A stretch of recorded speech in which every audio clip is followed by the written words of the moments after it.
Bamikwano nsaba tuyambeko sisita waffe ono. Omukyala ono ali mu ggwanga erya Saudi Arabia.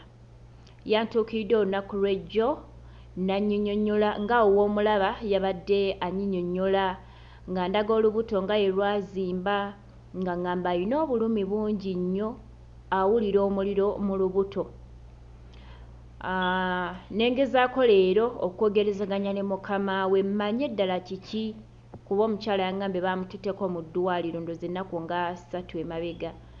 Bwe njogedde ne boosi n'aŋŋamba nti omukyala yakebeddwa ng'alina constipation, olubuto olubadde lwesiba nga takyagenda mu toyireeti. Kati nenziramu ne njogera n'omukyala ono n'aŋŋamba yes bampaddeko ku ddagala naye ne ŋŋendako mu toyireeti ennaku 2 kati olunaku lwazzeemu n'aŋŋamba nti olubuto lwazzeemu ne lwesiba. Era leero bamuddusiza mu ddwaliro ng'awulira afa. Ne baddamu ne bamuwa ku ddagala lye baamuwaddeko emabega nti n'addamu n'amirako. Naye nsaba gwe wenna alina ku ddagala lya constipation olubuto olwesibye ng'omuntu takyasobola kgenda mu toyireeti oba nga tagenda mu toyireeti, mbu omukyala ono kye kyamuviiriddeko obuzibu. So gwe wenna ng'olina eddagala ly'omanyi eriyinza okumuyambako n'alikozesaako n'addamu n'olubuto ne lwesumulula n'agenda mu toyireeti bulungi. Osanga bw'aneeyamba bulungi nnyo olubuto ono olugenda kutereera ne peyini gy'alina. Kubanga mu ddwaliro baamutaddeko mu sikaani aŋŋambye balina ndowooza ne bye baamukozeekozeeko awo kuba nti obubi bubadde munda nga bugenda kwonoona like ebitundu by'omunda. So nti balina ebintu bye baamukozeekozeeko awo. So nsaba gwe wenna olina ku ddagala lya constipation. Mu nnyumba z'Abawarabu ebintu babye batera okukozesa ebisinga libeera ddagala era bw'olikozesa lisobola okukolera. Naye twetaaga okumanya kikyayinza okutabula oba kikyayinza okunywako oba okozesaako. Yakozesezzaako ku black seed aŋŋambye yazikozesezzaako nti banne bazenga bazimulagirira naye teyafunawo njawulo. So simanyi ndimu n'okulowooza oba baamuwa butwa, naye ate tuyinza okukirowooza bwe kityo ng'oluusi ate birimukko ebintu by'amajiini oba ebintu ebyekizikizazikiza. Nafunako omukyala mu 2022 ng'omukyala oli azimba olubuto ng'ono bw'omulaba ng'azimba olubuto n'aba ng'ali olubuto like okumala nga 5 days. Ennaku 3 ne ziddako n'omulaba nga talinaako wadde olubuto. Ate naye bwe lwazimbanga ng'awulira obulumi. Omukyala oyo nengezaako okwogerezaganya ne boosi we, yali mukyala mukulu, nenjogerezaganya ne boosi waliwoko okusika omuguwa. Naye boosi munange n'amala n'ata omukyala n'akomawo e Uganda. Naye omukyala yazaala ekintu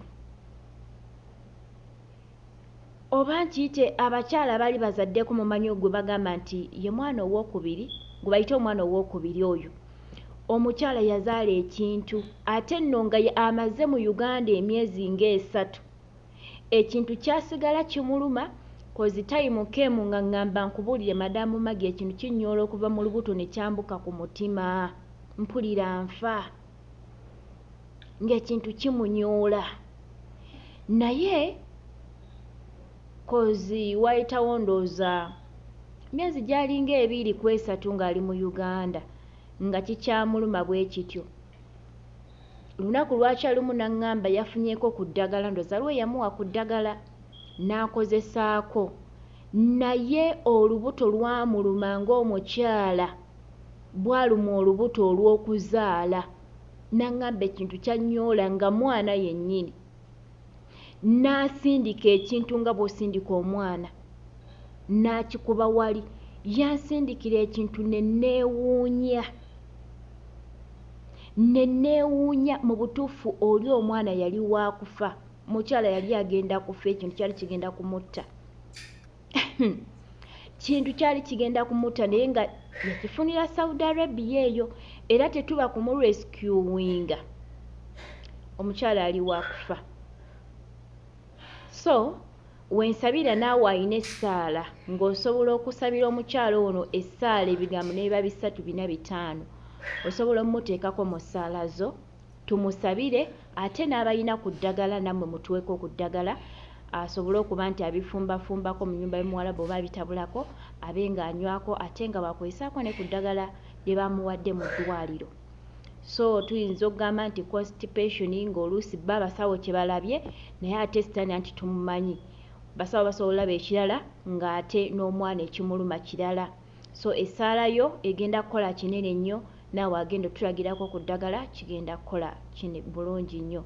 So mbaagaliza olunaku olulungi wensabira gwe wena mukwano gwange eyakanneeyongako olunaku olwaleero okola kyamaanyi nnyo okuba nti olaba videos za Maggie ate nolikinga nokomentinga ate anaba kusubscribinga nkusaba obe ng'ate okinkolera oba oyambako channel okula ate ne video okuba nti etambula.